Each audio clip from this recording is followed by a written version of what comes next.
Hoje é quinta-feira, dia 10/2, coloquem a data no caderno e a página do livro. Nós vamos fazer a página 184, 185 e 186, tá? Então, na página 184, tem um texto de divulgação científica, tá? Então, leia o texto e participe da discussão. Nós não vamos fazer uma discussão, vocês vão só fazer a leitura, tá? Histórico da febre amarela. A definição clássica da doença, chamada antigamente de tifo icteroide, tifo amaril, mal de Sião, vômito negro e febre das Antilhas é esta, é a febre amarela, uma doença viral aguda, uma doença que é pega por um vírus, né? Que é transmitida por um mosquito infectado. Seus sintomas aparecem e se agravam em poucos dias. São eles. Quais são os sintomas aí? Febre, dor muscular, dor de cabeça, perda de apetite, quer dizer, perda de vontade de comer, prostração, quer dizer, a pessoa fica parada, sem ânimo, prostrada, sem querer fazer nada.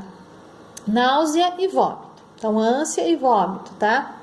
São os primeiros sinais de que o vírus causador da doença se instalou no organismo e está se multiplicando. Quando as defesas naturais do corpo conseguem deter o vírus, os sintomas iniciais desaparecem, geralmente em 4 dias, e as pessoas infectadas nem sabem que se contaminaram com o vírus da febre amarela, já que os primeiros sinais podem ser confundidos com outras doenças, como a dengue ou mal-estar passageiro.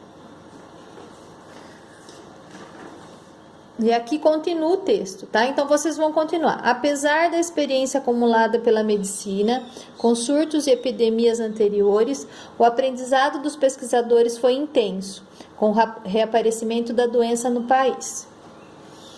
Nosso conhecimento sobre a febre amarela será reescrito com a epidemia atual no Brasil, disse o infectologista Edergard Fernandes, do Instituto de Infectologia Emílio Ribas, São Paulo.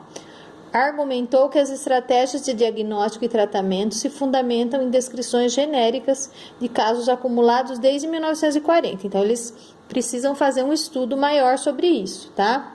As pesquisas mostram que a febre amarela existe desde a época colonial nas Américas, inclusive no Brasil. Em 1635, relatos como o do jesuíta Raymond de Breton descreviam o estado dos pacientes encontrados na América Central. Os doentes ficavam mais amarelos do que marmelos, tinham vômitos negros e morriam entre o 3º e o 5º dia após os primeiros sintomas. Na mais antiga descrição da doença, que se abatia sobre os imigrantes franceses que desembarcaram nas Antilhas, na América Central. O padre Breton já descrevia uma das marcas dessa doença, a icterícia, caracterizada pela pele amarelada, como resultado do acúmulo de bilirrubina, substância que normalmente circula no sangue, antes de ser eliminada pela urina. Breton observou ainda uma relação entre a derrubada das matas e a febre amarela. À medida que cortavam os bosques, a terra arrojava seu veneno. Em 1648, Frei Diego Lopes e Cogaludo também fez uma descrição ainda mais detalhada do que viu em Yucatán, no México. No 3º dia, a febre parecia ceder totalmente. Os doentes diziam que já não sentiam dor alguma. Cessava o delírio, conversavam com juízo, porém não podiam comer nem beber coisa alguma. E assim duravam outro e outros dias, e dizendo que estavam bons. Expiravam, isto é, morriam. Cogaludo relata também que a sensação de melhora, o chamado período de remissão, que chamou sua atenção, prenuncia o fim ou o agravamento da doença. Então, a pessoa dá uma melhorada e depois piora. De 10 a 15% dos casos, a infecção avança para uma fase mais aguda, com maior risco de morte. A pele e os olhos ficam amarelados, a urina escura, a febre reaparece, as dores abdominais e os vômitos se intensificam. Começam as diarreias e a febre reaparece.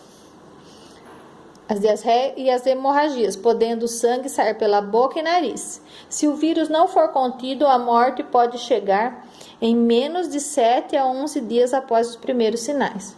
A quantidade de pessoas com essa doença tratada em 2016 e 2018 motivou uma revisão nos conceitos sobre a duração e evolução das infecções causadas pelo vírus da febre amarela, como também um ajuste no tratamento.